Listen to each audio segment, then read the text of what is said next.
Además de transmitirles los datos, una de mis intenciones es transmitirles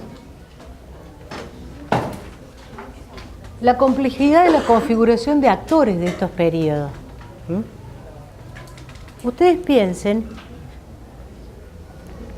que en esta rápida sucesión histórica nosotros hemos visto nacer y describir, únicamente mencionado a partir de la ley de Doña Tibia, actores de la magnitud de todo lo que será el complejo médico industrial, que no existían obviamente en la época de Cabret. Hemos visto articular el nacimiento del sector privado que en el campo de la salud mental nos va a llevar a pensar, cuando pensamos en transformaciones en el campo de la salud mental, no solamente en las grandes instituciones estatales, sino también en la dinámica de funcionamiento del sector privado en salud mental.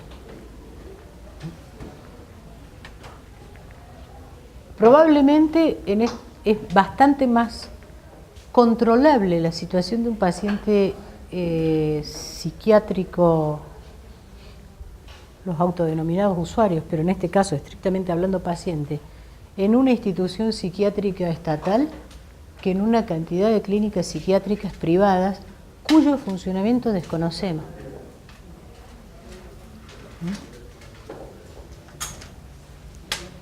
Cuyo funcionamiento desconocemos y sobre las cuales ha habido escasísimo control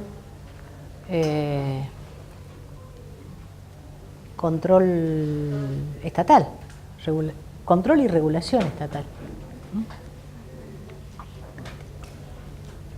Por ponerles un solo ejemplo, esto fue en los 90, yo acompañé a internar una persona adulta y en ese sanatorio donde ella se internaba por su obra social, en la misma sala donde estaban internando una persona con un cuadro agudo, había una niña de 10 años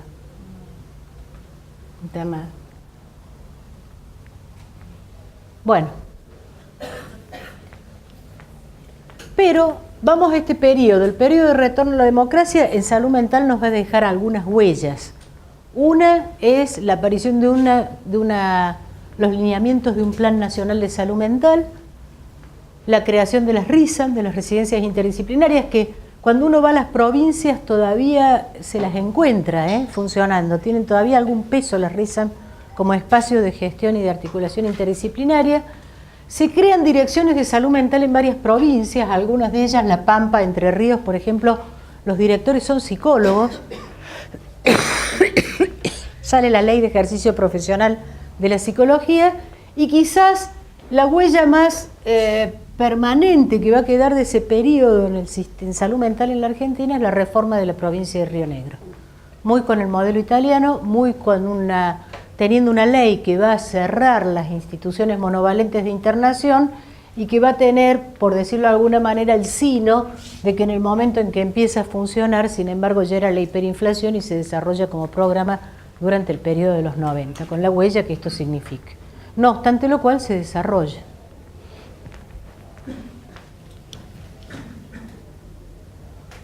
Bueno, no me voy a extender a la reforma neoliberal de los 90, que tampoco la pudieron llevar a buen puerto. Yo suelo decir que la reforma de los 90 es como una cirugía que se cortó la luz cuando estaban con el paciente abierto y lo cerraron como pudieron. Y ese que se cortó la luz fue la necesidad de la negociación política de la reelección. De la reelección. Y ahí se corta la reforma del sistema de obras sociales. Y queda inconcluso. Queda en el medio de lo que iba a ser un sistema que se iba a transformar totalmente en un sistema regido por las leyes del mercado. Entonces se esperaba que estos tres, el sector privado, el sector de obras sociales y el sector estatal, entraran en competencia entre sí, porque ya no iba a haber hospitales gratuitos en un futuro ideal. La persona que no tuviera plata para pagar la salud, el Estado pagaría su seguro por ella, para una cobertura mínima básica, y los hospitales públicos competirían con los hospitales privados y con las ONG en prestar los servicios para que la gente libremente pudiera elegirlo. Entonces, para ello, el sector estatal tenía que tener un proceso de descentralización y el hospital público de autogestión, que no eran los AMIC de Doña Tibia, que ya existían, sino que simplemente consistían en tratar de que el hospital lograra lo que ellos llamaban recursos genuinos. Interesante palabra, porque quiere decir que entonces los recursos presupuestarios eran espurios. Sí, el trabajo en el terreno del lenguaje, claro, ustedes te dicen recursos genuinos. Cuando empezó la reforma, todo el mundo decía paquetes básicos de prestaciones. Paquetes básicos de prestaciones empezó a sonar a tan poquito. Entonces, de golpe se pasaron a llamar servicios esenciales. Eso es como platónico. O sea, es esencialmente lo que yo necesito, no un paquete básico que suena poco. Entonces, no, pero escúchame, hay gente que piensa estas cosas. No seas ingenua, ¿eh? No seas. Yo, por ejemplo, todo documento que llegó a mis manos en los últimos años que decía que la Argentina, extranjeros, algunos y algunos de acá y algunos oficiales, pero vaya a saber quién los escribió, decía la Argentina tiene el 45% de la población sin cobertura en salud. ¡Wow! Estamos como en el África. Entonces después yo decía, a ver, ¿cómo me explican? Si la Argentina tiene el 45% de población sin cobertura en salud, ¿cómo el 99% de los partos son institucionales? Claro, porque llaman sin cobertura a la persona sin cobertura de seguro, ya sea de obra social o de empresa de medicina prepaga. Entonces, al extremo de que a mí me llega un proyecto de investigación de una provincia que decía el chico, el investigador, joven, no cuestiono lo de él, sacó de los documentos, dijo, en este centro de salud donde voy a hacer la investigación se atiende población sin cobertura. Y recibe el programa y recibe los medicamentos gratis. Yo quiero no tener cobertura si me dan los medicamentos gratis. Yo tengo que pagar la mitad. Entonces, pero no es casual. O sea, cuando uno dice es para ahorrar palabras, entonces sin cobertura de obras sociales ni medicina prepaga, es lo cierto. Entonces pues ahorran, ya chau, sacaron eso, quedó sin cobertura. Entonces lo siguiente ¿qué es? Hay que darle cobertura, porque no tienen. Esta señora que se hizo una cirugía de cerebro en el Argerich, no tiene cobertura, pobre, se va a morir sin asistencia. Entonces ahora le vamos a pagar una cobertura. La cobertura tiene a lo sumo apendicectomía. Claro. Bueno, pero esa era la reforma que se pensaba en esa época, es lo que aparece mencionado. ¿Qué? Es la que se viene ahora. Es el fundamento del ahora. Es exactamente lo mismo, claro. Es lo mismo, pero no es exactamente lo mismo. No va a repetir los 90, porque estos son lo que llaman reforma de segunda generación. Y tienen un discurso mucho más... van a tratar de no repetir errores que se produjeron en ese periodo y que deslegitimaron el discurso. Entonces, por ejemplo, les voy a poner un ejemplo. Si ustedes le pasan un buscador de palabras al invertir en salud del Banco Mundial de 1993, la palabra derecho aparece una sola vez. En un párrafo que dice, hay poblaciones, no pueblos, poblaciones, que creen que la salud es un derecho. Es una creencia, ¿viste? Creen que... Hay algunos que son budistas, otros creen que la salud es un derecho. Hay poblaciones que creen que la salud es un derecho. A ellos, la restricción de acceso a servicios se le deberá hacer más lentamente. Bueno, eso no lo dicen más, no sé si me entendés. Ahora no lo dicen. Ahora dicen que la salud es un derecho. Y que te van a garantizar la cobertura universal. La cobertura universal, pero en un paquete básico de prestaciones que se va a llamar servicio esencial o ahora no sé qué cosa. Sí. Canasta básica, volvimos a lo básico, sí. De los 90 ahí, el proyecto del Banco Mundial, por ejemplo, para la Ciudad de Buenos Aires, era un gran achicamiento. 23 hospitales en ese momento querían reducirlo a 4, ¿cierto? Entonces quiere decir que eso de la autogestión también está enganchado con primer paso que se dio ayer en la legislatura, donde se votó la empresa estatal para la facturación en los hospitales. Y decir que volvemos otra vez pero obviamente hecho de otra manera. Ayer se consumó el primer paso. Ahí hay una cosa que, sí.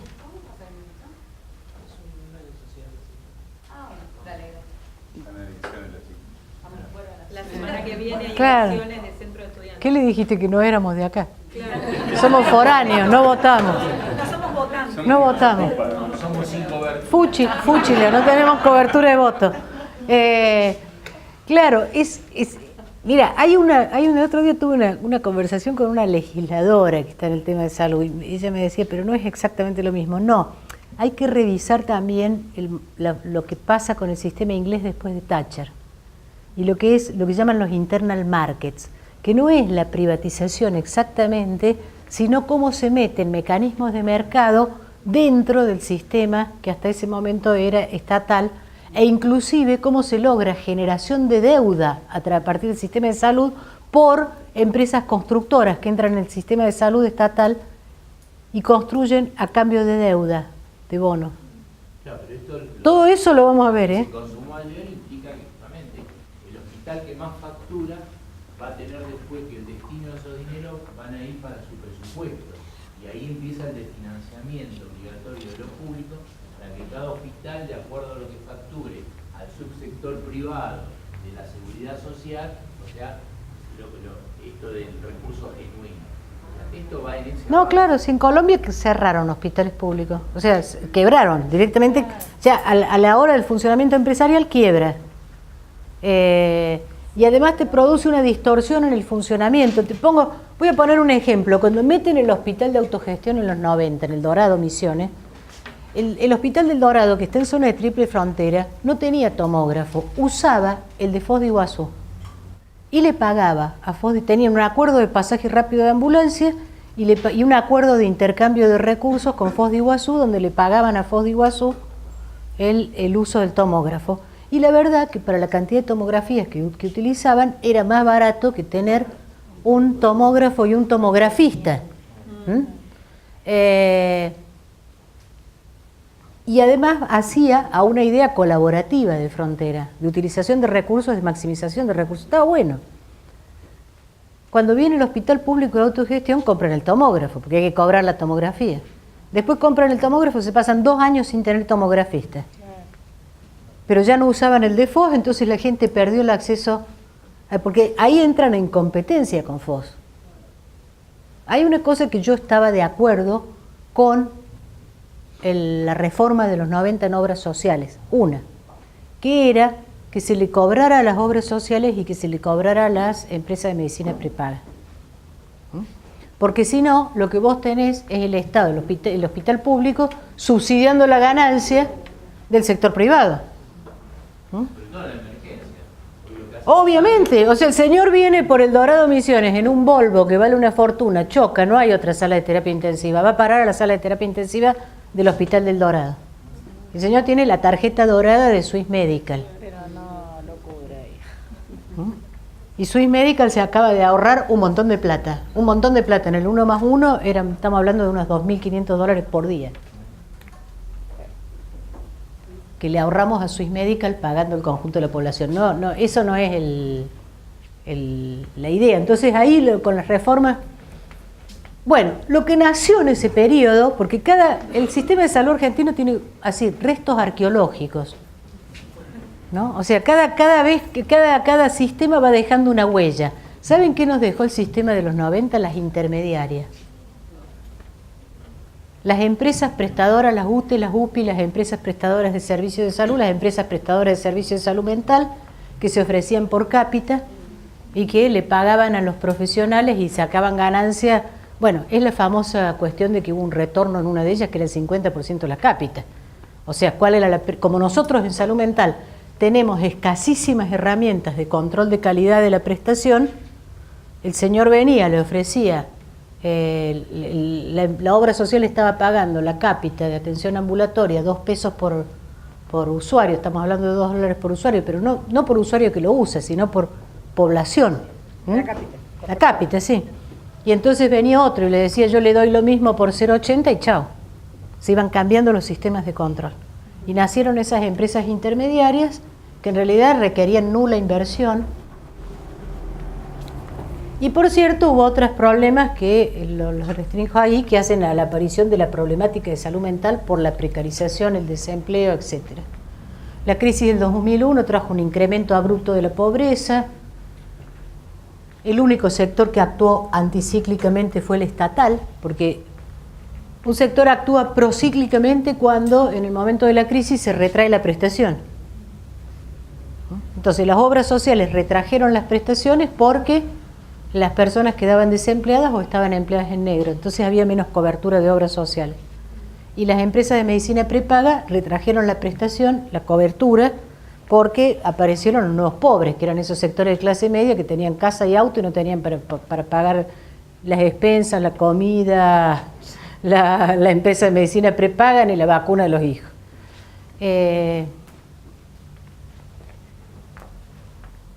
Bueno, cuando acá viene tenemos un periodo que es un fenómeno que es único en la historia argentina. Tuvimos un ministro de salud que duró 2 presidencias. ¿Qué? No existe.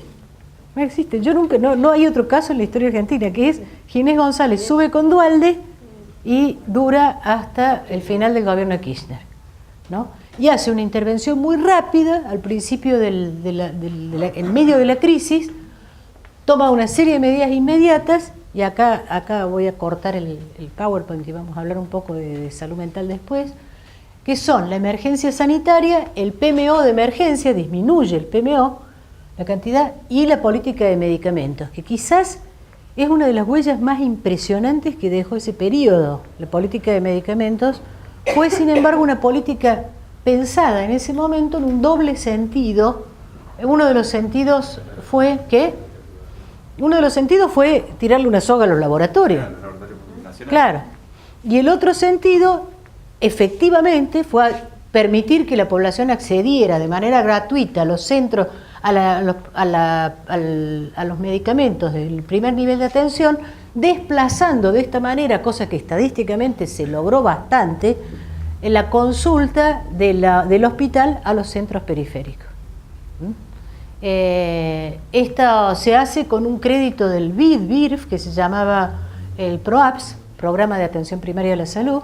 Era un dinero que había sido destinado a fomentar la atención primaria de la salud, se solicita una cláusula especial y se empieza a proveer el programa de provisión de medicamentos, que ahora está empezando a disfuncionar porque me parece que no se han hecho las licitaciones necesarias.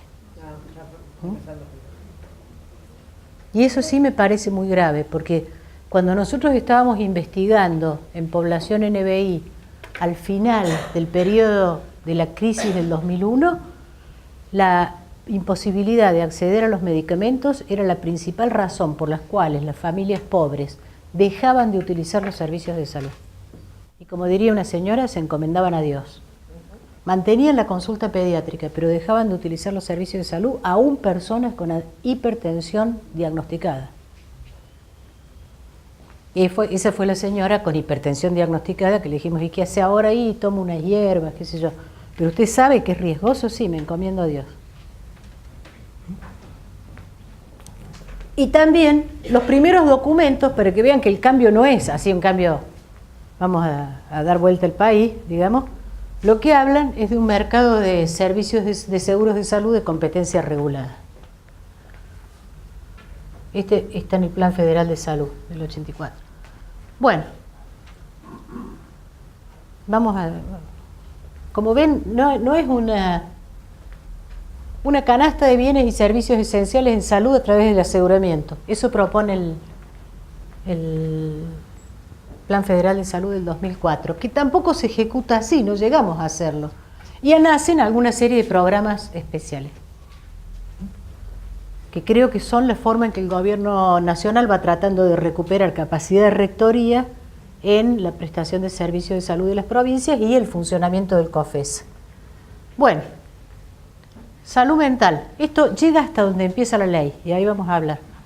Uno de los elementos que a mí me pareció más importante previo a la aparición de la ley acá fue cómo se empiezan a fortalecer determinados actores de demandas en salud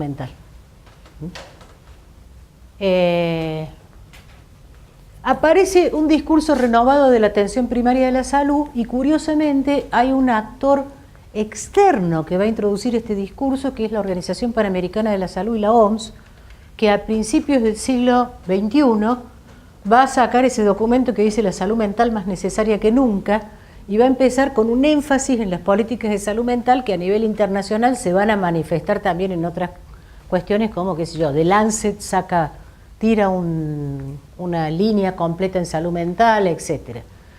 En la Argentina, mientras tanto, se había acumulado por decirlo, una especie de masa crítica, porque proviniendo de todos aquellos procesos que habían venido, de los cuales yo les comenté que venían desde la década de los 60, 70, durante el periodo de democracia, conjugando quizás con algunas bases que se habían sentado durante la época del auge de la atención primaria de la salud, los encuentros de APS, etcétera. Con esto no estoy hablando de una organización, sino de distintos actores, colegios de psicólogos, la Federación de Psicólogos en su momento, posgrados universitarios, que van introduciendo el tema, más la aparición de las primeras organizaciones de usuarios. Y un actor nuevo del campo de la salud mental, inexistente hasta ese momento, que son los organismos de derechos humanos. De hecho, los organismos de derechos humanos, no solo los organismos de derechos humanos, sino también en el desarrollo, en el impulso de la ley de salud mental, también cumple una función importante la Secretaría de Derechos Humanos, en su momento. Y este es un actor externo, este es un actor que entra transversalmente, no sé si no es específico del campo. Hasta ese momento el campo tenía actores corporativos, fuertemente corporativos. La aparición de las organizaciones de usuarios, la aparición de las organizaciones de derechos humanos, de hecho es una de ellas, el CELS, la que va a plantear el texto Vidas Arrasadas, el estudio que pone en escena, digamos, junto con el MDRI, lo que estaba pasando, es como una entrada transversal. Este es, por decirlo de alguna manera, un jugador que no estaba en escena antes. Es un jugador nuevo de esta época. Conjuntamente con las primeras e incipientes organizaciones de usuarios, algunas de las cuales son más al modelo europeo, como la de esquizofrenia, y otras de familiares, APEF se llamaba, Asociación de Personas y Familiares de Personas con Esquizofrenia, sí. Y otras, porque esa es una clásica, está organizada por patología, digamos, y otra es cuando van apareciendo, como por ejemplo, la Asamblea de Usuarios, etc.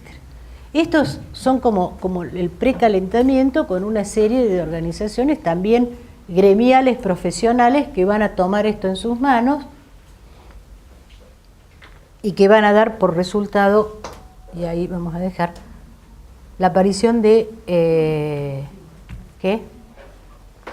La aparición de 3 proyectos de ley nacional de salud mental. Previamente, el debate se había dado en la ciudad de Buenos Aires, previamente estaba aconteciendo lo de Río Negro, previamente en la ley de la ciudad de Buenos Aires se había logrado una ley como la ley 448, que es una ley muy avanzada para su época y simultáneamente había quedado en suspenso su implementación.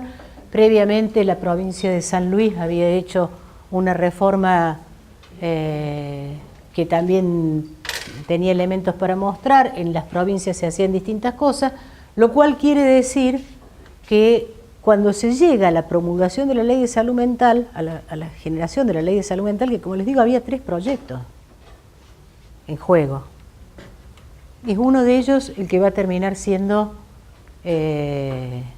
desarrollado, pero quiere decir que estaba ya puesta en escena la cuestión de la ley de salud mental, y la ley reconoce un momento previo, que es la creación de la Dirección de Salud Mental, que había desaparecido en la época de los 90.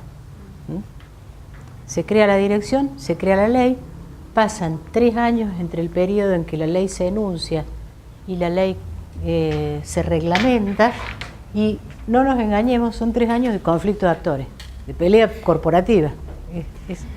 Y cuando se reglamenta, inmediatamente sigue después un periodo muy rápido, concreción a nivel nacional de las instituciones, de los instituidos que la ley proponía, como el Consejo Interuniversitario, dije, no, ya estoy, la Comisión Interministerial de Salud Mental y Adicciones, que es el espacio de enlace entre los ministerios, el órgano de revisión y finalmente el Consejo Consultivo Honorario. Previamente, ya al salir la ley, ya se habían creado los cuerpos de letrados que asesoraban en los casos de internación.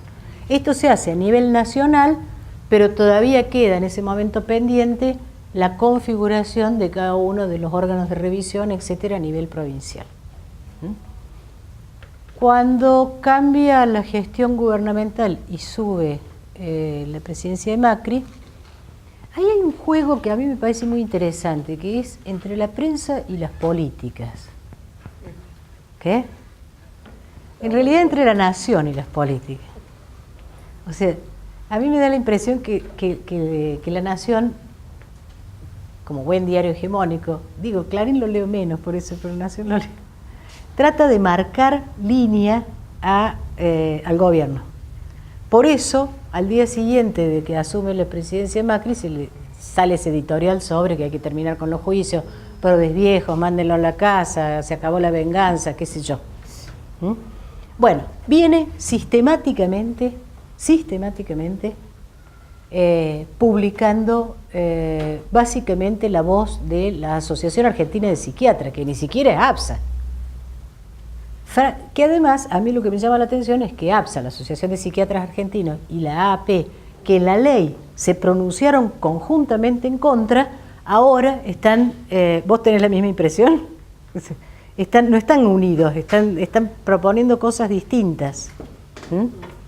¿Cuáles son digamos, qué es lo que yo pienso que va a pasar con la ley de salud mental?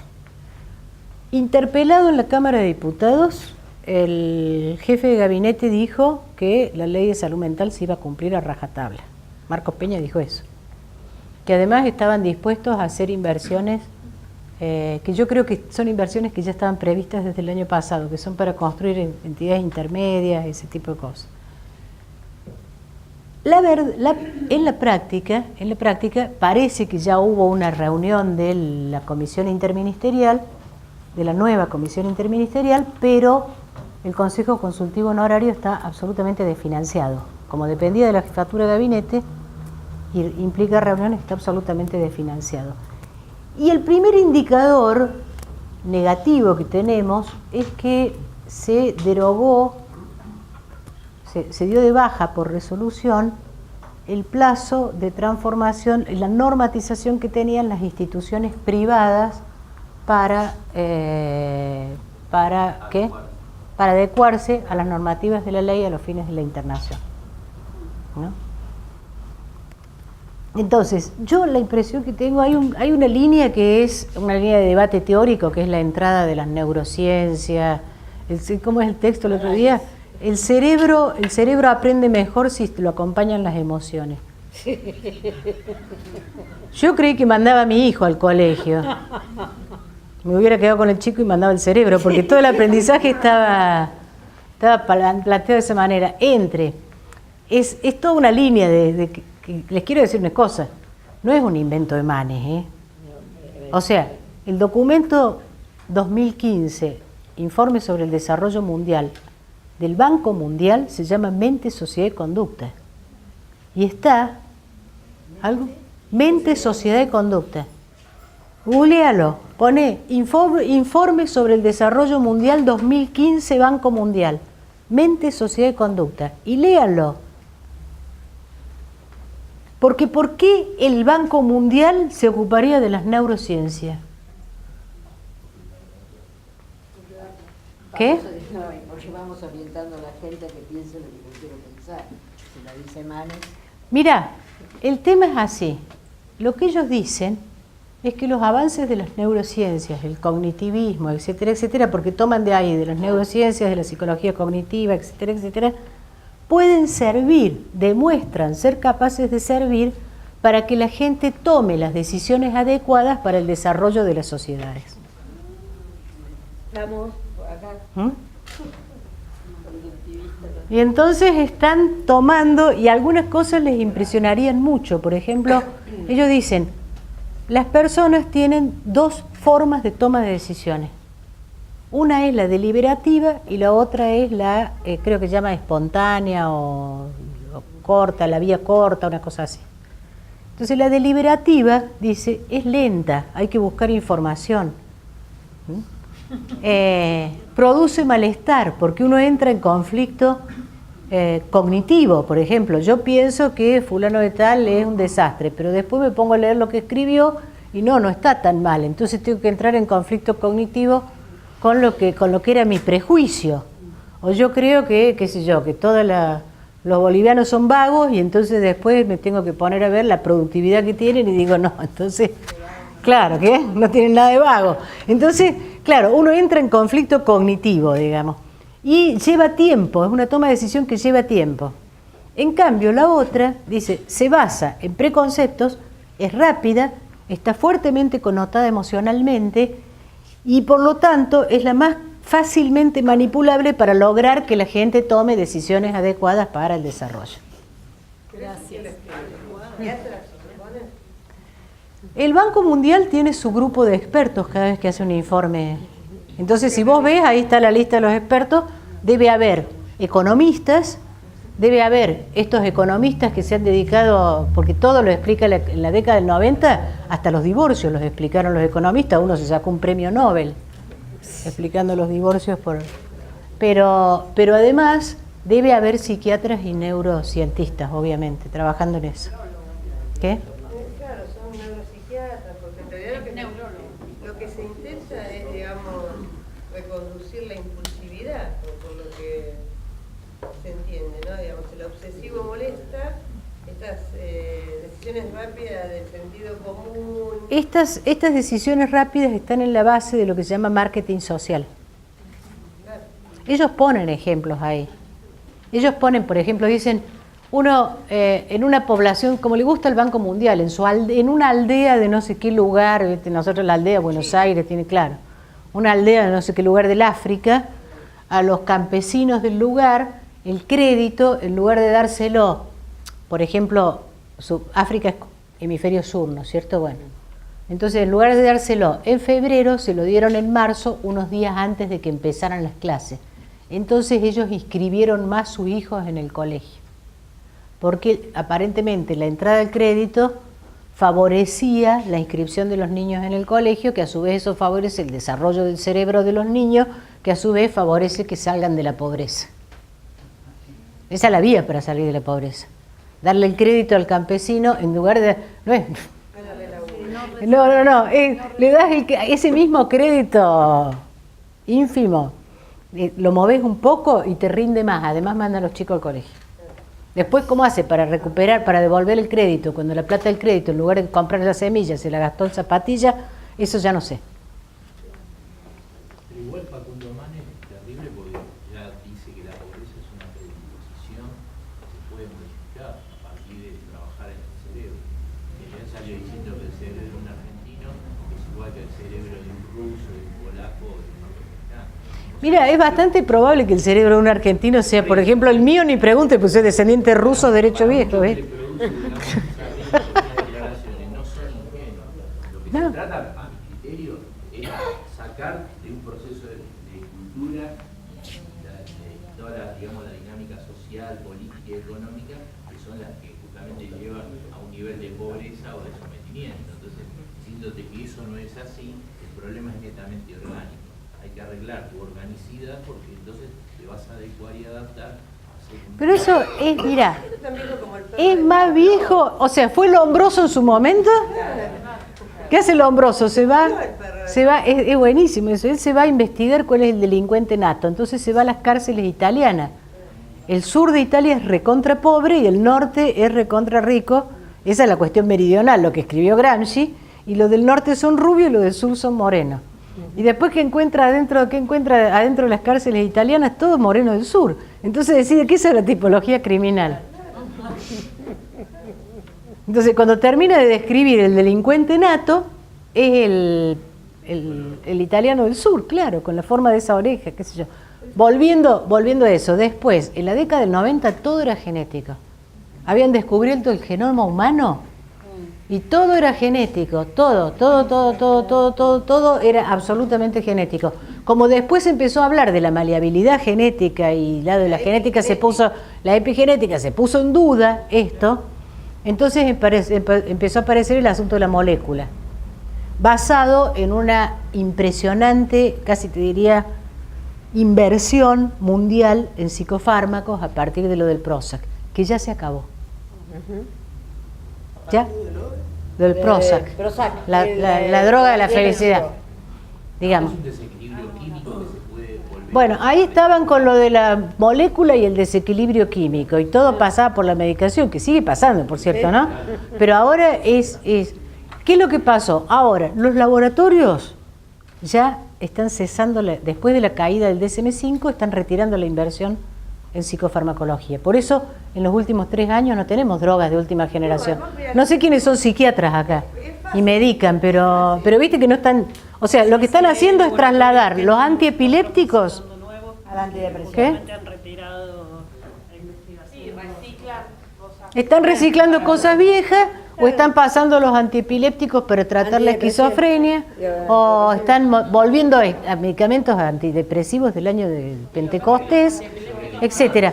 ¿Por qué? Porque derivaron la inversión, la derivaron a oncología. Porque viene la nueva línea oncológica de los monoclonales y Las sí. nanomoléculas y los monoclonales. Exactamente. Entonces, ahora no vamos a tener siempre una vez cada 2 años y eso fue así porque se les cayó el DSM-5. Claro. Esa fue la consecuencia de la caída del DSM-5.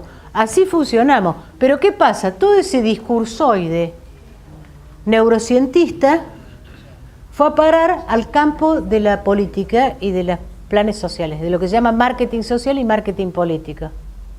Y está en la base de cómo se piensa la construcción, ahora sí, de subjetividad, diría Jorge Alemán en el texto que sacó el jueves, pero la construcción de subjetividad o cómo se piensa la explicación de las problemáticas. Entonces, yo vislumbro una sociedad en la cual algunas cosas que eran psicopatologizadas van a ser fácilmente incorporadas, a diferencia de una sociedad conservadora tradicional. Mal que patee la nación, los gays y los LGTB van a tener un lugar en la sociedad que piensa el PRO. Los que tengan plata. No, porque el corte pasa por ese lado, ¿entendés? Vos pensás, gay, LGTB, todo lo que sea, ¿tenés plata? O sea, te contratás un crucero y hay un mercado, listo, ya está. Sacaron el plan para cubrir los Pero trans. los del Pellegrini van a ir a atacar. Sí. No, lo del Pellegrini, yo tengo una idea con lo del Pellegrini. Yo la escuché a la abogada ayer en Intratables y la chica estuvo impecable. Ellas fueron a dar una charla sobre la ley de... Más aún, el flyer de la charla esa no es el que mostraban después con Cristina los dedos. Sí, no. Era otra cosa. Y en paralelo el ministerio dio de baja el El protocolo programa. del aborto no Claro. Pero el mismo día. diciendo, El mismo día lo da. Sí, Después de pero la aparte charla. El llamado fue, de eso acá no se habla, porque Claro. circuló, o sea, Claro. que un pedido desde el ministro de que lo bajen, hubo una reacción de la sociedad. Bueno, pero ahora yo te voy a decir, no es homogéneo. ¿Está claro? No es homogéneo. A vos no te asombre que el día de mañana un legislador o una legisladora del PRO vote por el aborto. Lo que pasa es que el sector salud tiene, por decirlo de alguna manera, es un campo con su especificidad, y una de las especificidades que tiene la Argentina es que el Opus Dei siempre está dentro del Ministerio de Salud. Total. Y es uno de los actores que operan en el Ministerio de Salud. Entonces, en este momento vos tenés 3 grupos operando ahí. Y uno de ellos es el Opus Dei, ¿sí? Vicepresidente. En esta línea, ahora el proyecto de reconversión del Hospital Aliar, el Hospital de Emergencias Ahí está. Va a ser en neurociencia. Instituto de Neurociencias. La interdisciplina desaparece, es consultoría entre diferentes disciplinas médicas, terapia ocupacional, trabajo social y psicología pasan a ser auxiliares de los médicos. ¿En serio? Horror, Respecto a eso, por les favor. comento que esta semana la Asociación de Psicólogos del Gobierno de la Ciudad sacó un fuerte comunicado en contra de esta reconversión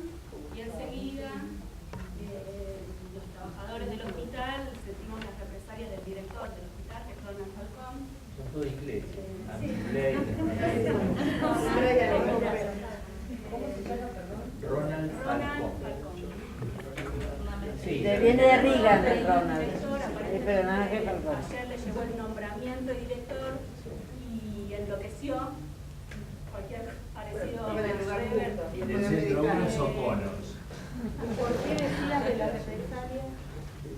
Hubo represalias con una trabajadora social, con un médico, auditorías, puesta de tardes a las 8:13 de la mañana, mucha violencia laboral estamos viviendo, así que nada, la semana que viene, el miércoles hay una asamblea que van a venir la comisión directiva de los gremios, algunos legisladores, y la idea es visibilizar esta situación, además de lo que pasó el centro de salud mental número 1. El número 1. La lucha del apellido, etcétera, pero son avanzadas, por supuesto siempre atacando a la ley de salud mental para implementarla y cualquier movimiento que hacen los trabajadores en la defensa se viene un contraataque. Pero puedo decir algo, yo trabajo por una empresa de medicina prepaga, porque esta es la segunda etapa de mi vida. Yo ya estoy en la etapa capitalista, digo, porque la pelea por el hospital pública me secó el cerebro, ¿no? Entonces, bueno, me quedó... Tiene razón Manes, ¿viste? No hay... Me quedó esta, me garpa, no mejoró, trabajo en mi consultorio, está todo bien. Yo te puedo asegurar que ahí la ley de salud mental a rajatabla. A rajatabla. Ah, no, pero... Andá a internar un paciente, andá a hacerlo. La ley a No. rajatabla. Yo te voy a decir una cosa. La ley de salud mental produjo impactos imperceptibles en las prácticas, pero no parejo, no en todas las instituciones, no en todos los prestadores, etcétera. Uno de los más notables, que puede parecer una estupidez, pero uno de los más notables que yo vi es que desapareció el aislamiento por norma en la internación. Bueno, estamos un poco sobre la hora. El tema con salud mental, y volviendo, yo pongo el alerta en esto, porque nosotros nos podemos entretener mucho todavía con el problema.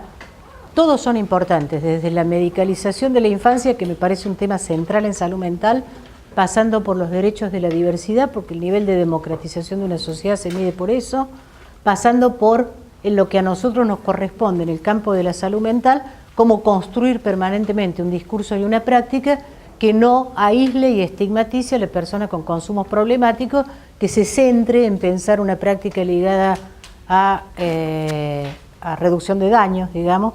Bueno, son tensiones que tenemos. A mí lo que me parece interesante es que he estado viajando más de lo que querría, digamos. Y